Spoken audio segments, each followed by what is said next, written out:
Hi, everyone. Thank you for joining us today for the Illinois Environmental Council's Lakeshore Erosion Lunch and Learn. Today we'll be talking just about that, and we'll really be getting at the idea of, why is this happening, who's being affected, and what can we do to alleviate, if not solve, this problem. And so we're going to have some elected officials join us and tell us about what's happening in their ward and district and what they're trying to do about it. And we're also going to have experts talking about why exactly is this happening, and some of the kind of technical details behind the lakeshore erosion. Real quick, I also just want to say a little bit about the IEC. So IEC, we've been around since 1975, and our main focus is to bring together environmentalists and bring together their resources in order to lead advocacy campaigns that really create a higher profile for environmental issues here in Illinois. And so today we represent roughly 90 environmental and community organizations, and as well as about 400 individuals throughout the state. Real quick, I also want to give a shout out to Current Water. This Lunch and Learn is part of the Chicago Water Week. So I encourage folks to check out currentwater.org. They have several other programs similar to this that'll be happening throughout the week that'll really be focused on the critical role that water plays in Chicago, in our environment, in our society, and in our economy. So yeah, please make sure to check them out. Again, thank you to Current Water for giving us this platform to be on. And I will also send out a link to the survey afterwards. And then also I want to give a really special thank you to our event sponsor, the Consulate General of Canada in Chicago. I want to give a huge thank you to them for making this event possible, including having one of their speakers, who is Pete Zuzek, really speaking about the impact that lakeshore erosion has, not just on America, but also Canada, because we all do share the Great Lakes together. And I also want to give a special thank you to our presenters, Peter Zuzek, Ted Haffner, Illinois State Representative Curtis Tarver, and Chicago 49th Ward Alderwoman Maria Hadden. Peter and Ted are going to talk a little bit more about the technical background behind shoreline erosion and why it's happening, the impact climate change is having on it. And Representative Tarver and Alderwoman Hadden are going to speak to how this is impacting their constituents and what they're trying to do at the local and state level. So with that, I'll go ahead and pass it off to Peter Zuzek, who is the president of Zuzek Incorporated.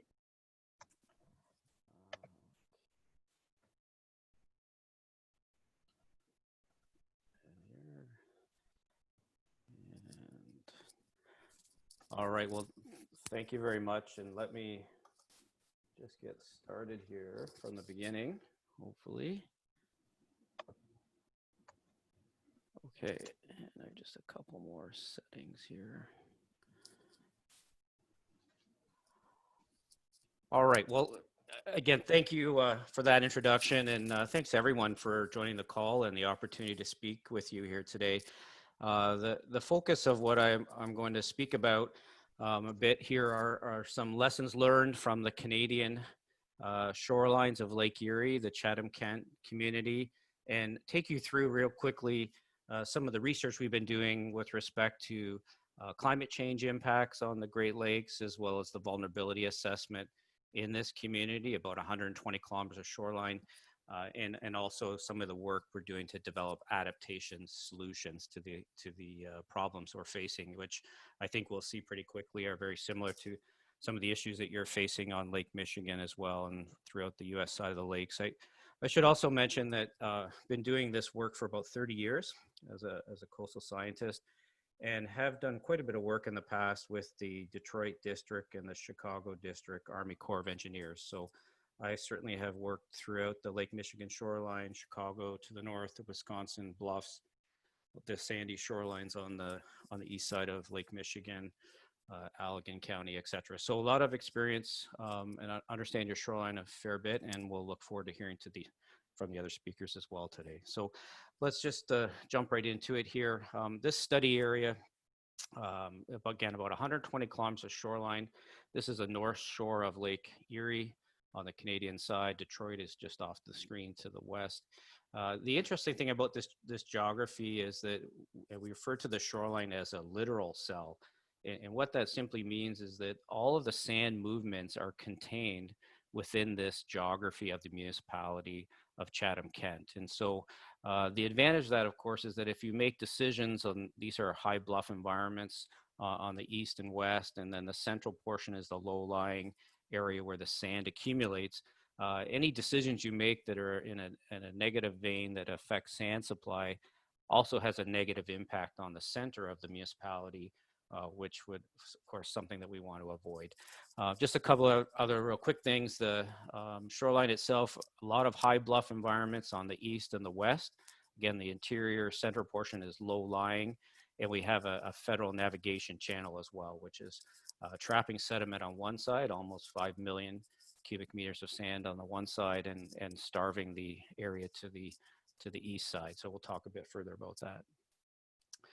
So as far as what we'll go through today, real quickly, some highlights from this climate change study that we've done, funded by the federal government. We'll talk a bit about the community engagement and the role that that played, and then focus a little bit on the adaptation concepts that we developed to help build community resilience to shoreline erosion, and then leave you with some lessons learned.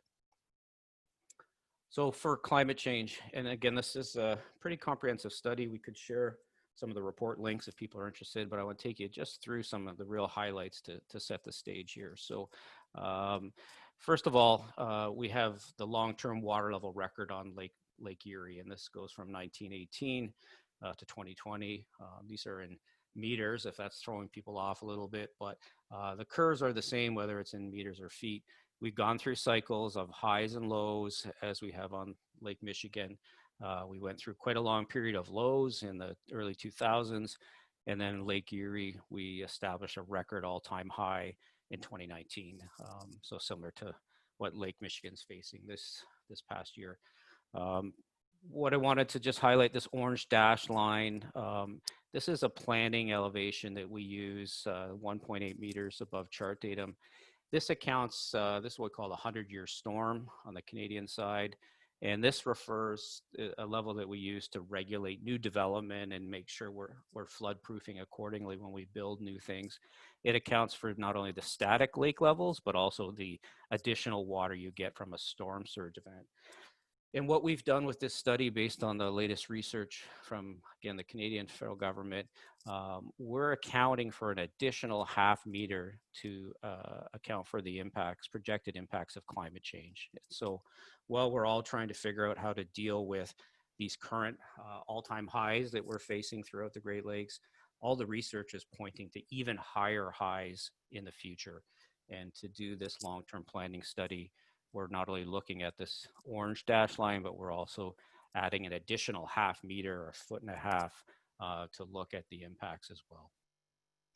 The other key thing that we're all familiar with is the warming that's been happening. This is the data for the Canadian side of our border, but similar to the US, a lot of warming in the north. The long-term projections in the Great Lakes region by late century are for the winter temperatures to be on the order of 6 to 7 degrees Celsius warmer than present. And so that's an enormous change for this region. And the biggest impact, one of the biggest impacts that we'll have is ice. So in this bottom graphic here, we're showing you Lake Erie when it's covered in ice, Lake Erie with half ice cover, and more to what we're expecting in the future, which is Lake Erie with no ice cover at all. And our study area is here on the North Shore. This is going to have a huge impact throughout the Great Lakes, because in the winter time, historically, the ice cover protected us from storms, just like the South Shore image here with the Cleveland waterfront. We're moving towards a future where there won't be ice in the lower lakes anymore, and that's going to have a huge impact on the challenges we already face. And we wanted to quantify that, and so this graphic here, the shaded map of Lake Erie, call this a heat map, and it's comparing the amount of energy we have on the lake historically from storm events in the wintertime to the amount we're expected to have in the future. And so the heat map is the change or the increase in the amount of energy if Lake Erie goes to an ice-free condition in the future. And so in a nutshell, you can see here in the Western Basin, this is the Detroit area, over 120% increase in the amount of storm energy that will be generated on this lake when we go to an ice-free condition in the future, 70 to 80% in our shoreline study area. So this is an enormous impact that we're all have to start facing as we plan for the future. And we already know we have tremendous challenges, but when the ice does disappear, if that plays out, that's going to have a huge impact on dealing with the challenges we have already faced today. And this is just a couple examples of the past winter on Lake Erie. And so this was part of our study area where some homes were completely destroyed. It's heartbreaking to see this, but this area is typically covered in ice in the winter, and it wasn't in 2019. And this is what happened, the homes on the left, and then we can see all the ice damage to the ones on the right. The next graphic takes a little bit to explain, but the message is really important, and it speaks to the impacts of going towards an ice-free future. So this is a provincial park, much like a state park in the US, called Wheatley. It's a low bank. The bank is about 5-7 meters feet high, sorry. So not a real high cliff, but very erosive. The site itself, you can see in the top right-hand corner. And we're measuring rates of erosion over time. And so what we have here are a series of lines which are the top of bank. So this feature here, right where the grass is, from 1955 to the 2015 period, the blue line, the long-term erosion rate was 0.8 meters per year. And when we looked at 2015 to 2020, which is the period on the top here, that long-term erosion rate increased by a factor of 6 to 4.8 meters per year. Sustained year after year. And so for us, this is a real unfortunate and scary glimpse into the future that we're dealing with in the Great Lakes as we go into a period of ice-free winters and higher lake levels. Erosion didn't just get a little bit higher, it increased by a factor of 6 at this site. Okay, so moving along quickly here into the community engagement, and obviously a really critical part of this study was working with this community, and we had a number of meetings. This is some examples of asking people to highlight where they thought the areas of erosion and flooding were most severe. I want to go through this real quickly, but just make a few real key points. That the knowledge sharing and the co-creation of the adaptation concepts was really critical. We had 9 meetings across 3 engagement periods. Over 1,000 people attended, and it was a two-way discussion. It was us listening and us talking, and vice versa. So it certainly wasn't just us pushing out information. We did a lot of listening. We sat around the table together and worked on these adaptation solutions together. And so we like to refer to this as co-developing the solutions with the community members, which are so affected by the impacts here. And of course, we had websites, as we always do, to store information. All right, so moving on to number 3, adaptation concepts. So what do we do? How do we deal with some of these problems in the long term to help increase community resilience? And so we'll talk about this area here. This is the area of high bluffs, about 40 kilometers of shoreline, very erosive. And then we're going to talk about this low-lying area here, region 4. So first, as we set out to try and help this community come up with solutions, we step back and say, well, what's our toolbox? And this is, I think, is something that's really been changed. I've seen changes throughout my career in 30 years. Historically, we raced always to protect. And so, well, we have to protect these properties, the shoreline, these parks, from erosion and flooding. And of course, that's a logical place to start. But where we are right now and on the Canadian side, and I think other places throughout the world, is recognizing that we have to start having a much bigger toolbox to look at strategies and solutions to deal with higher lake levels and ice-free winters and storm exposure. And so when we go to solve a problem in an area, we're looking at a full spectrum of things here, from not only protecting or building better shore protection, but looking at concepts like retreat or realignment. We're also looking at concepts around accommodation, which would be flood proofing, and maybe most importantly, avoid. And so helping these communities understand that they need to do everything possible to avoid creating more erosion prone or flood prone lands in the future, because trying to solve our problem areas now is already an enormous challenge. And just importantly too, sometimes we need really big picture thinking, and this is what we refer to as transformative adaptation. And this is not just about building some more shore protection, but it's thinking about how do we need to restructure our coastline, path shifting, multi-scale, co-benefits, innovative. There's sometimes where the hazards get to be so severe that we really need big picture thinking, and sometimes that's the only way to move forward in a sustainable way. Okay, as far as a couple examples. So here's some pictures of erosion, and this could be anywhere on the Wisconsin shoreline or on the east side of Lake Michigan. High bluff environments, they're affecting the roads, private property, massive slump blocks here, and sometimes the homes get really close. And so first thing we did was estimate where the shoreline would be in the future. And so this first yellow polygon is the 50-year estimate of where the top of bank would be. And so this is the water's edge. We have the top or the crest of the bank here. And so we're making estimates of where that shoreline will be in the future. The pink is the 100-year estimate. Now, the one caveat with this is that we did this work before we finished the climate change projections. And so if lake levels go up and we go to ice-free and erosion rates actually double, this is not a 50 and 100-year estimate. These are 25 and 50-year estimates of where the shoreline will be. You can see that there's homes that are in harm's way, as well as road infrastructure. And road infrastructure is a big one. You can see that the coastal road here is called the Talbot Trail. There's 3 little zoomed in areas here in the pink. In a lot of places, the road infrastructure is going to be damaged or lost in 25 to 50 years. This particular location, the road's already closed. So then the vulnerability assessment, we've got close to 40 kilometers of shoreline here.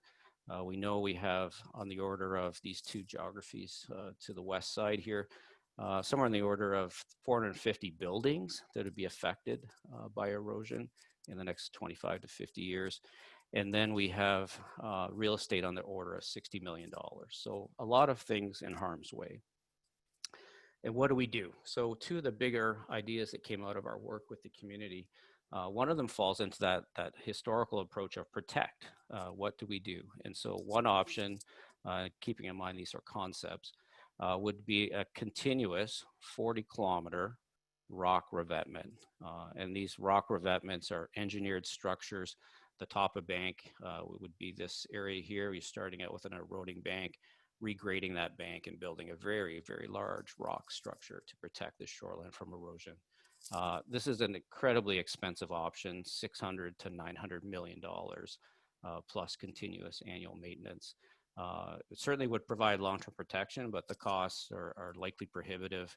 It would probably be difficult, if not impossible, to even get approvals to do something of this magnitude. But conceptually, you could try to protect everything. The other option, which we looked at, another on that spectrum of retreat, is what if we move the road? And we started that study and no one wanted to talk about moving a road or moving buildings, but we felt it was important to go down this road. And we looked at the engineering of it. We could move the road further inland, this yellow line, for somewhere on the order of $30 to $40 million.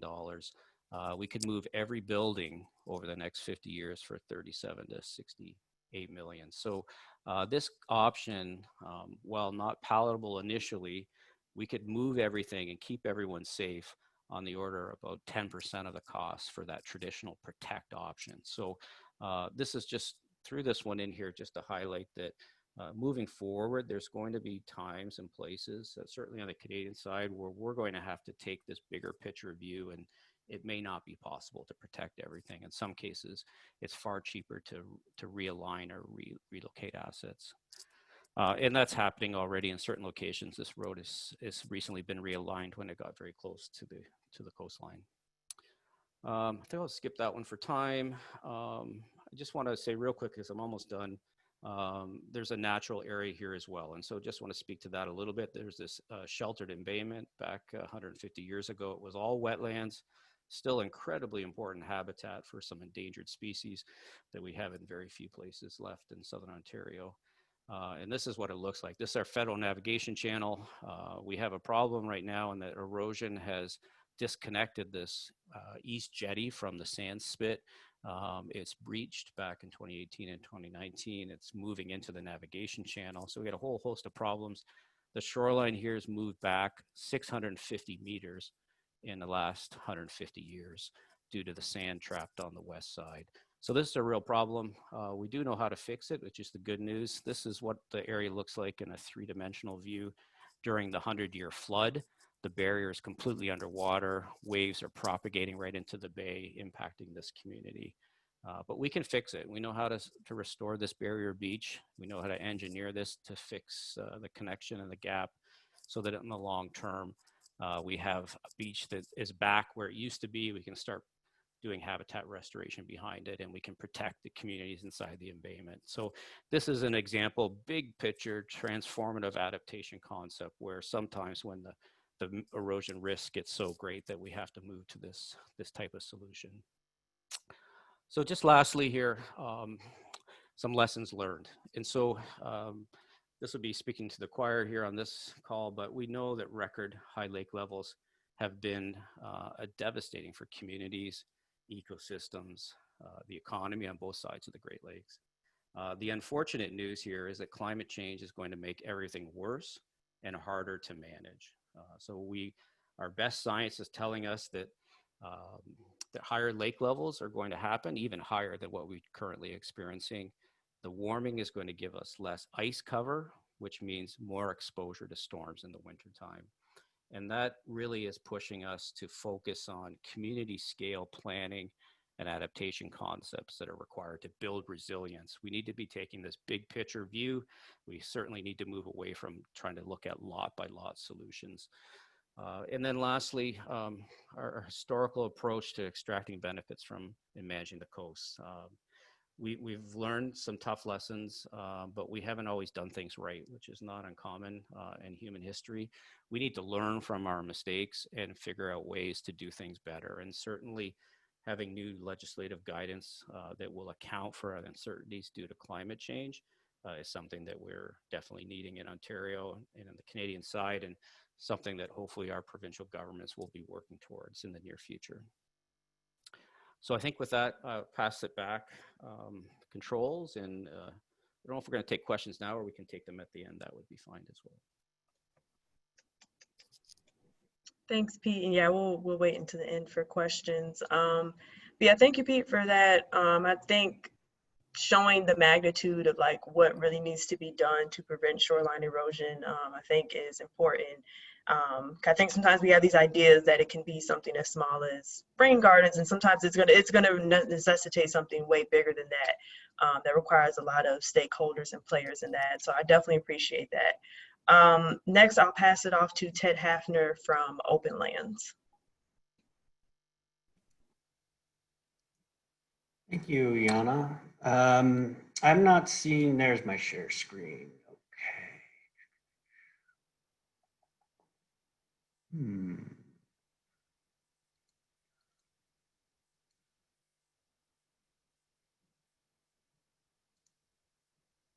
All right, there we go. Everybody can see this, yes?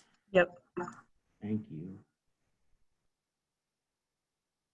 All right, my name's Ted Haffner, and I'm a landscape architect and climate fellow at Openlands. I'm going to take a little bit of a step backward from Peter and talk about some of the basics of what's going on here.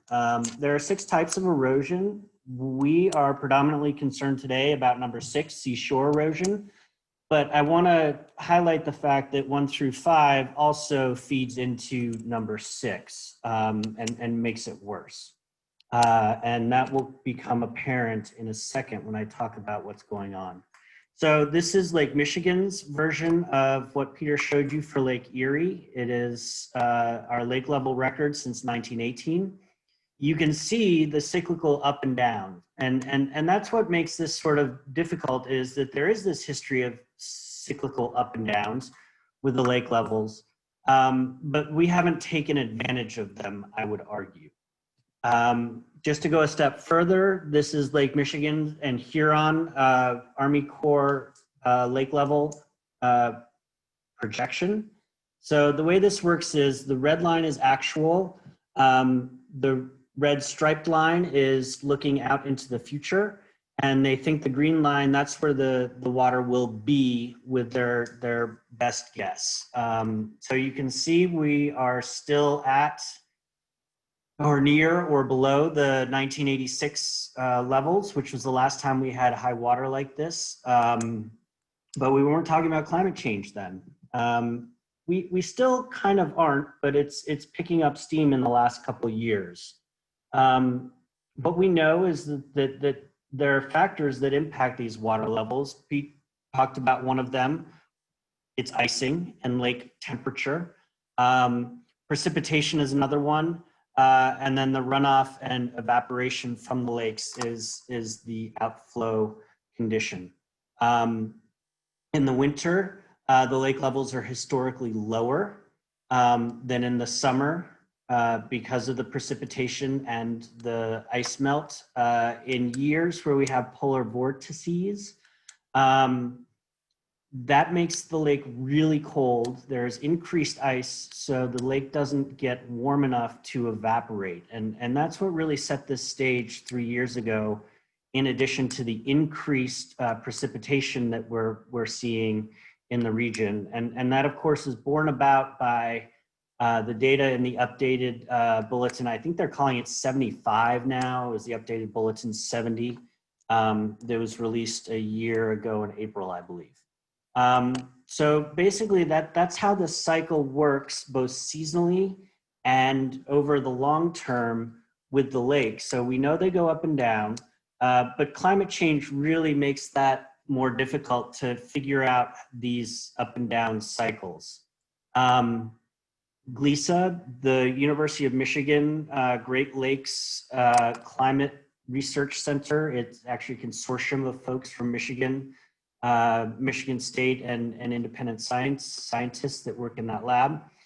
They came out with this really nice, very kind of simple graphic, if you will, that talks about the cold, that talks about the increased water levels, the increased temperatures, and then the increased precipitation amount and what that does to the water levels. We also see that the ice cover is going up and down. So you see it was very low here in the mid 2020s or 2012 in there when we had the lowest levels, and it's since gone up because we've had a lot more ice. But here's the precipitation, here's the precipitation. The precipitation historically has gone up about an inch or so over the last 50 years. But here's the lake at its lows. And in between these high and low cycles, we forget that erosion is even an issue. So we need to keep that in mind. What are the trends here? The trends are this sort of hybrid design that Peter started to get into a little bit called living shorelines. And this is a series of hard and fast hard and soft interventions that we can do to repair and maintain our shorelines with a lower cost option than traditional armoring like Peter talked about. The photos on the right are a pilot project by the Lake County Forest Preserve District, and they're trying reefs off their preserve at Fort Sheridan up in Highland Park.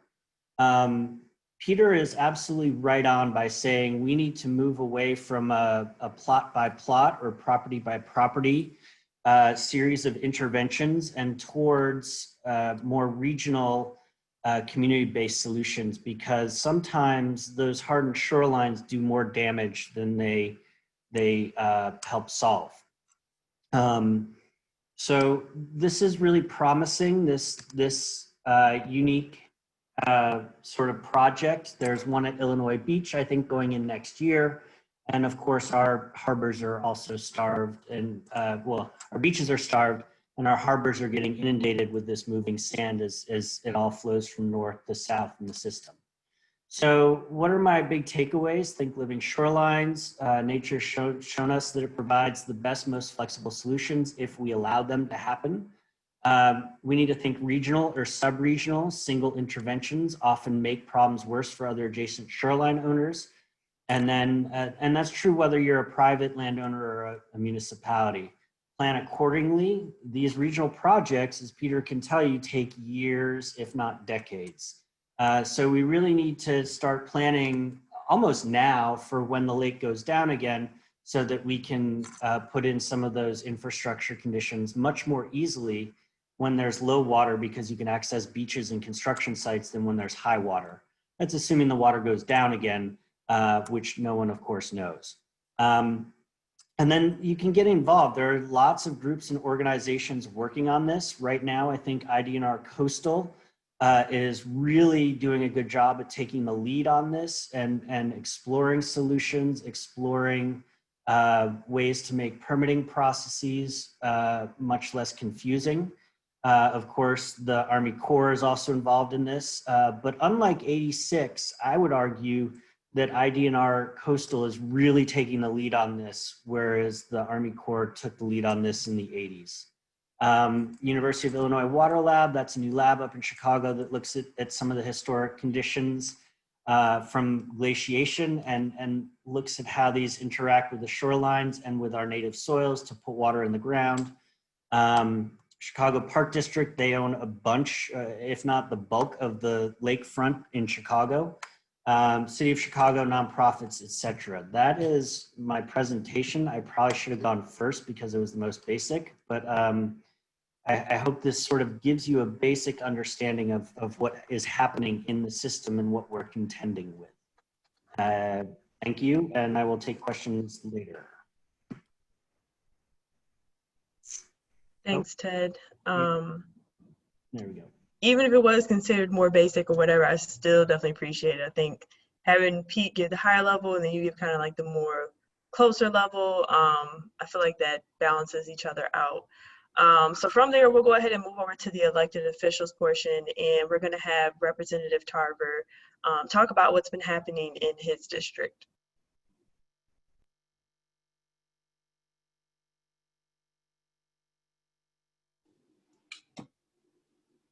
Am I still muted? Okay, here we go.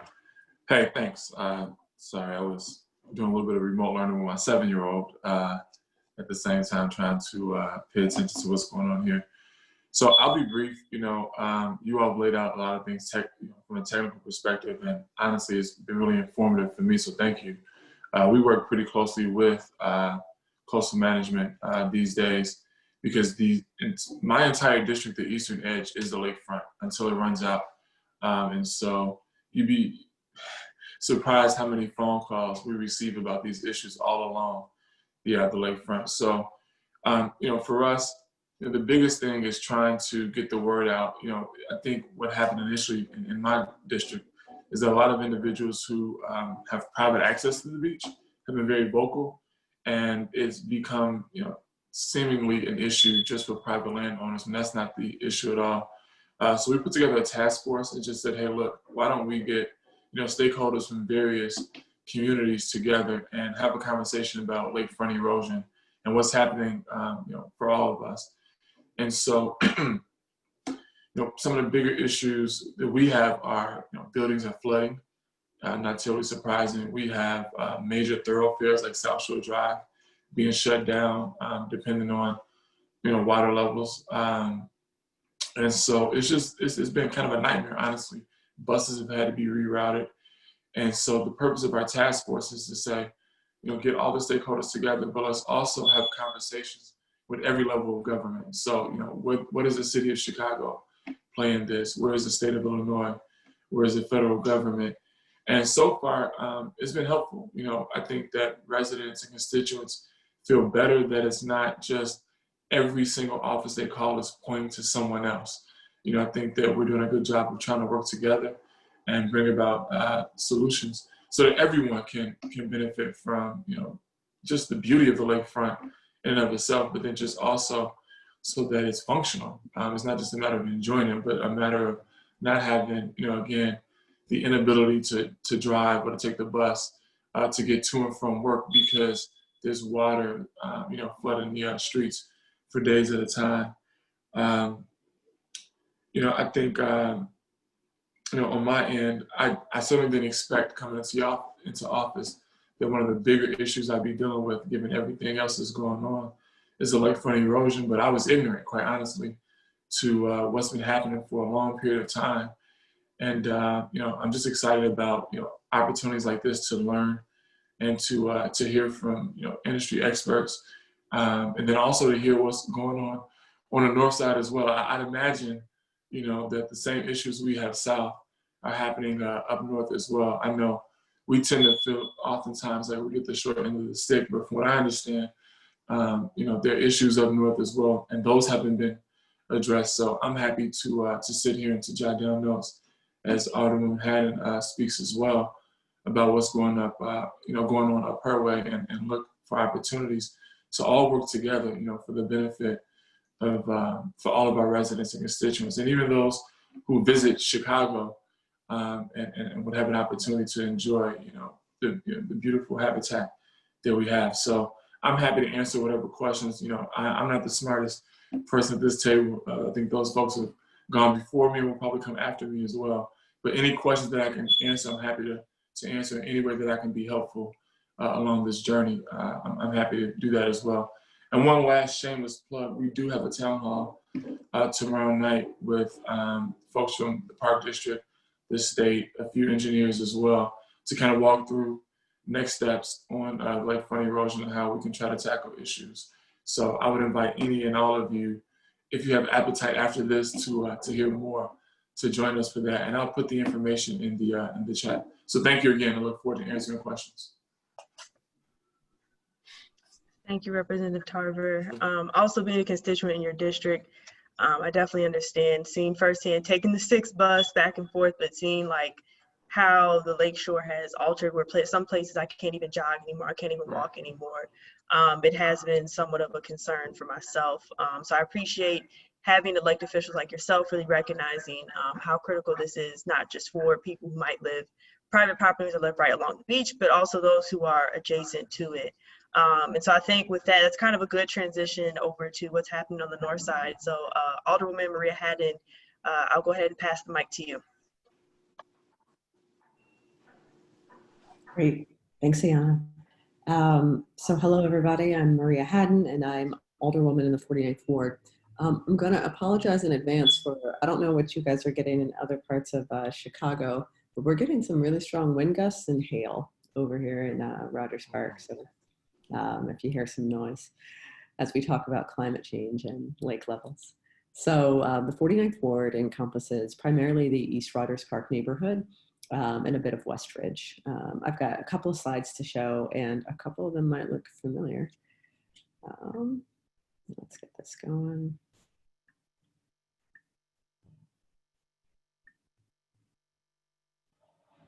All right. All right. So this will look familiar here. Right. Like Representative Tarver, I have to say I very much identify with the sentiment you expressed about, as an elected official, and I'll speak for me being in my first term serving this ward. Dealing with lakefront erosion at the level that we're seeing was certainly not in my set of expectations, right, of the types of issues that I thought we'd be facing. I'm going to go through some of this quickly because I don't want to repeat what's already been said. But as we look at the past several years of drastic increases in water levels, every part of our city is being impacted. For the 49th Ward, I'll say, just go right here, right to impact on Rogers Park shoreline. So the high lake levels have had a pretty rough impact on us. So what we've got, we're north of Lakeshore Drive. So when you think about Chicago shoreline and what kind of infrastructure is built along it, we are north of Hollywood. Lakeshore Drive has ended, and Sheridan Road is the major road that runs up the shoreline. And so we don't have the benefit of the barrier of Lakeshore Drive or South Shore Drive. We have residences, parks, residential area that are right there up against the lake. So that's a great benefit to us, right? It's easy. I don't live on the lake, but within 10 minutes I can walk to the lake. I don't have to cross a highway, anything of that sort. But it's had, as we look at the erosion, about the impacts it's had and the high lake levels, this is an everyday threat. So the photo that's here, this was after one of the storms, the big storms we had in November of last year. So the land behind the seawall had been eroding throughout the summer and finally collapsed, right? A sage hit the lakefront in that storm. It collapsed the seawall. That seawall had been installed only 1 year prior by the Chicago Park District in an effort to protect the land from some of the erosion. But you could see that this measure, even though it was not considered temporary, it couldn't withstand the power of the lake, and definitely has proved to be a lesson for how we address these issues of erosion going forward. So after the storm season that we saw, the Department of Transportation surveyed the lakefront, right, working with the Army Corps of Engineers, multiple agencies, state departments, right? And as part of the emergency stopgap measures, 3 beaches in Rogers Park received riprap stabilization to mitigate future erosion until long-term comprehensive shoreline plans can be implemented. So the 3 beaches that received this, this process were Juneway Beach, Rogers Beach, and Howard Beach. So crews finished installing the riprap in the spring of 2020. The armor rocks that were used for the temporary stopgap that you see, it can also be repurposed as part of the long-term plans for some potential breakwaters. This has fundamentally changed the way some significant portions of our lakefront look like. So where does that leave us? Last year, the Park District and the Army Corps captured drone footage along the entire shoreline for the city. You know, they're working, hoping this will help them identify problem areas for short and long-term planning. The drone footage that was captured will help position the city in our request to have the Army Corps include funding for a shoreline study in their upcoming budgets.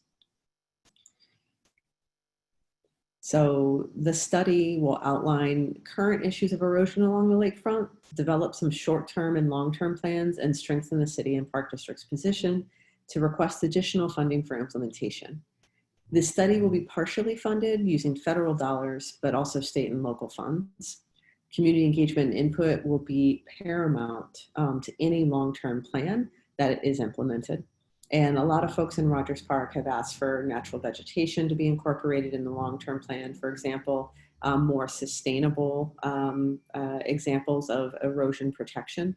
And another solution that's gained a lot of support as the lake levels have risen is people have brought back the idea of the last 4 miles proposal from Friends of the Parks group, right? What would it look like to extend Lakeshore Drive to provide more protection?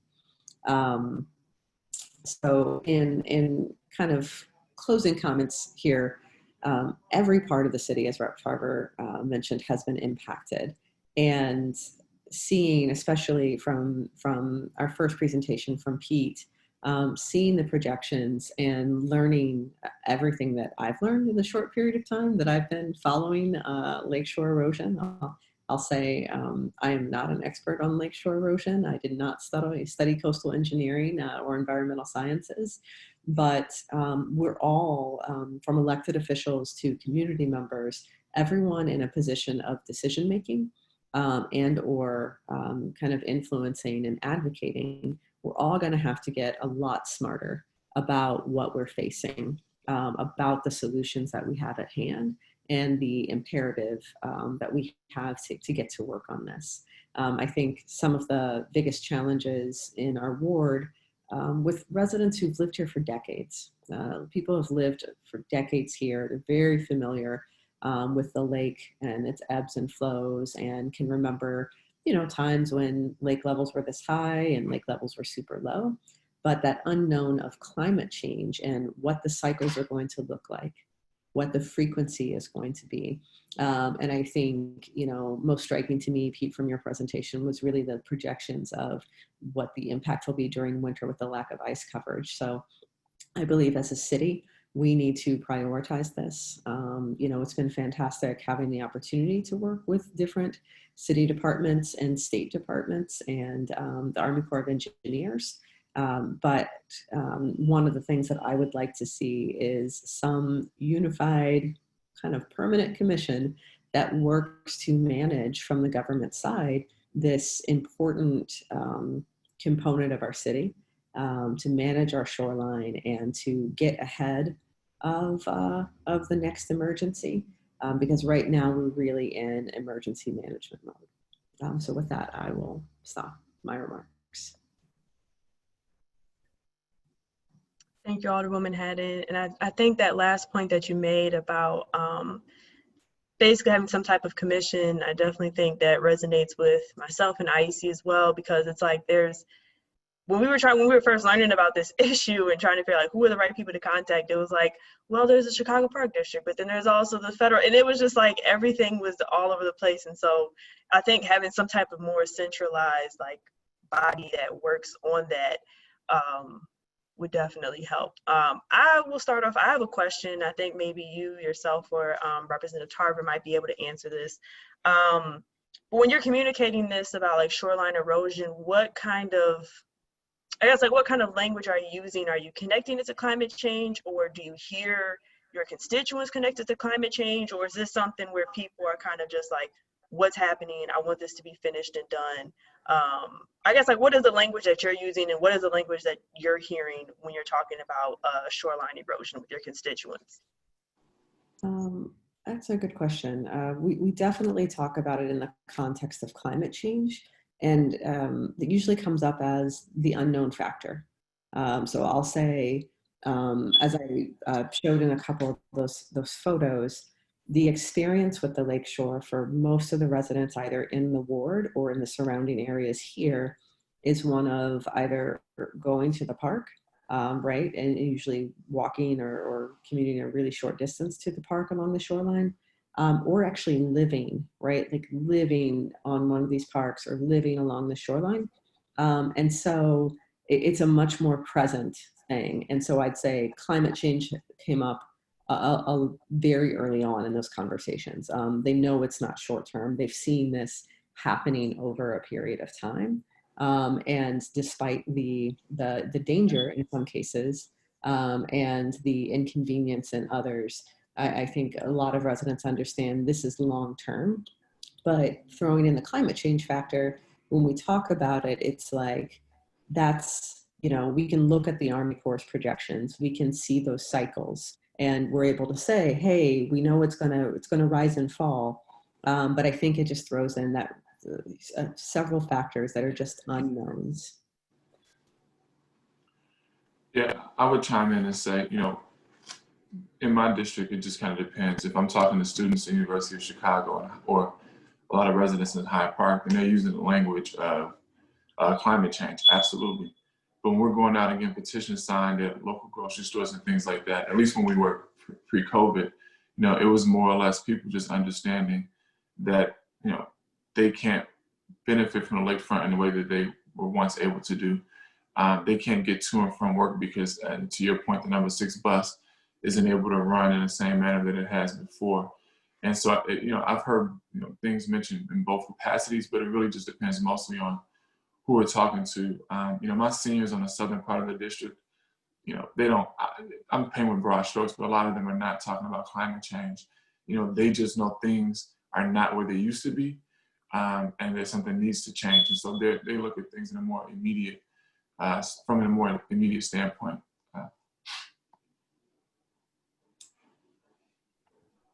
Thank you both. Sure. Let me see if there's any questions. So Jeff had a question. He said he's curious if the U.S. and Canadian governments are collaborating on solutions or funding for Great Lakes shoreline erosion, or maybe even the Great Lakes Commission.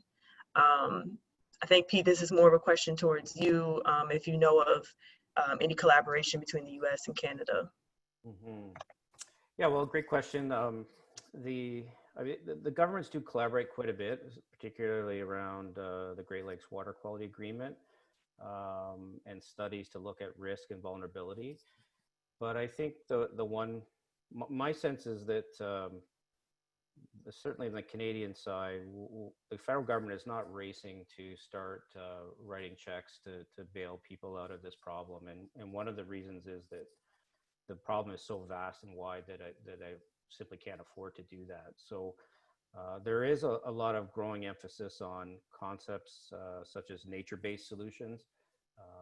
We're working on a white paper right now for the government on that.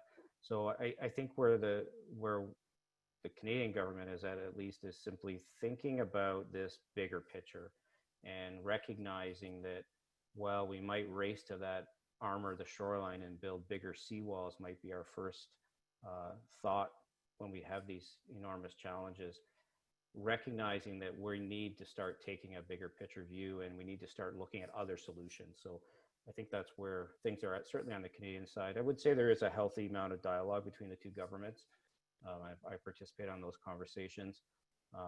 But where we're at right now, and I would certainly support them on that, is that we need to be thinking about new ways to deal with these challenges. The old playbook, the old way of doing business is not going to work in the future.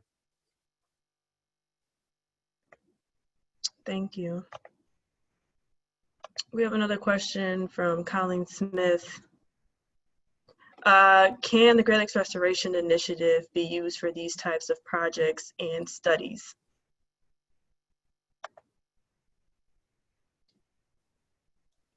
I can try to take a stab at that, Iana.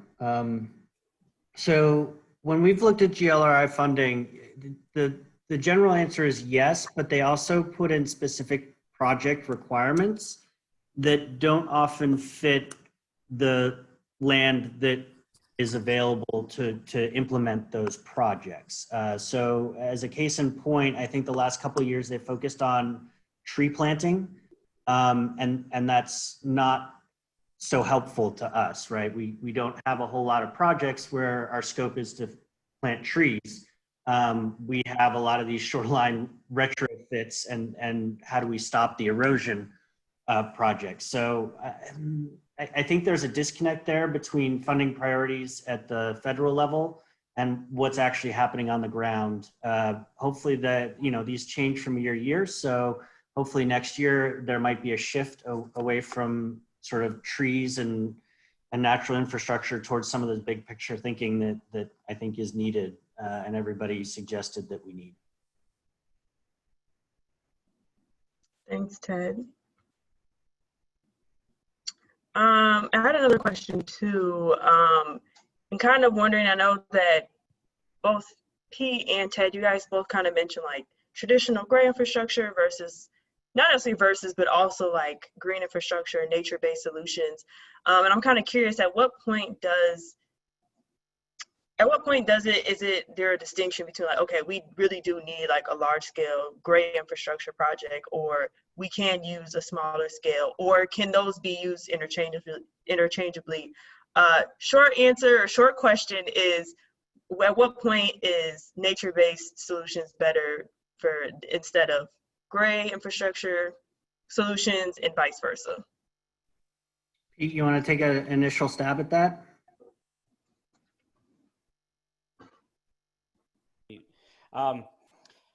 Well, I think it's a site-specific answer. So I don't think that there's a simple answer to that question.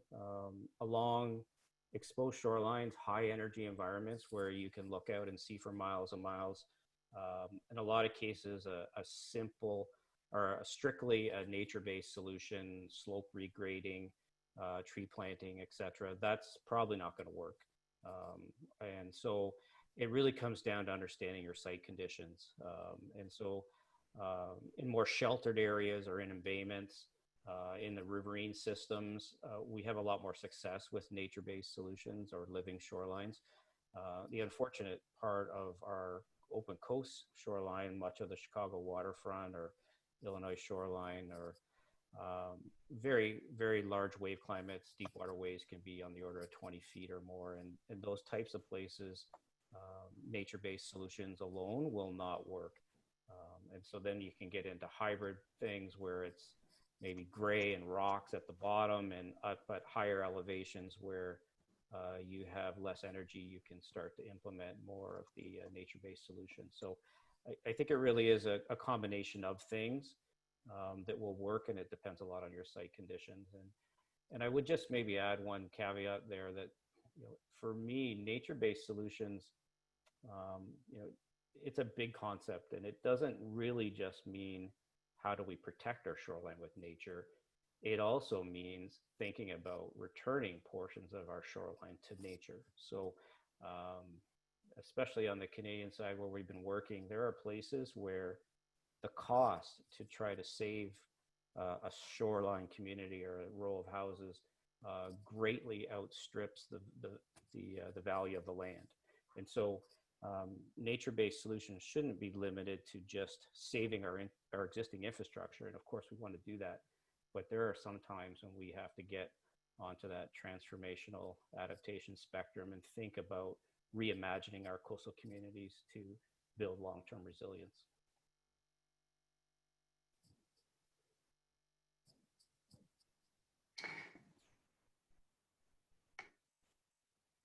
Thank you. I didn't know if Ted, you had anything to add. Yeah, I don't. I mean, I could, but I think that's a good spot to end it. His answer. Understandable. Well, I think we are pretty much almost at the end of the hour, but I did again want to say thank you to our amazing panel. Thank you so much for joining us. And I also want to say again, thank you to the Canadian Consulate for helping to sponsor this event. Truly appreciate it. Continue to attend other Chicago Water Week events. Again, that's currentwater.org. And please make sure to take their survey. It should be on the website. I'll also put it in the group chat, but I'll also put it in the chat too. But again, thank you everybody for joining us today. And presentation slides will be available, or recording this video will be available as well. And yeah, thank you. Go ahead and enjoy the rest of your afternoon, and don't worry about shoreline erosion. Thanks, Fiona. Bye-bye.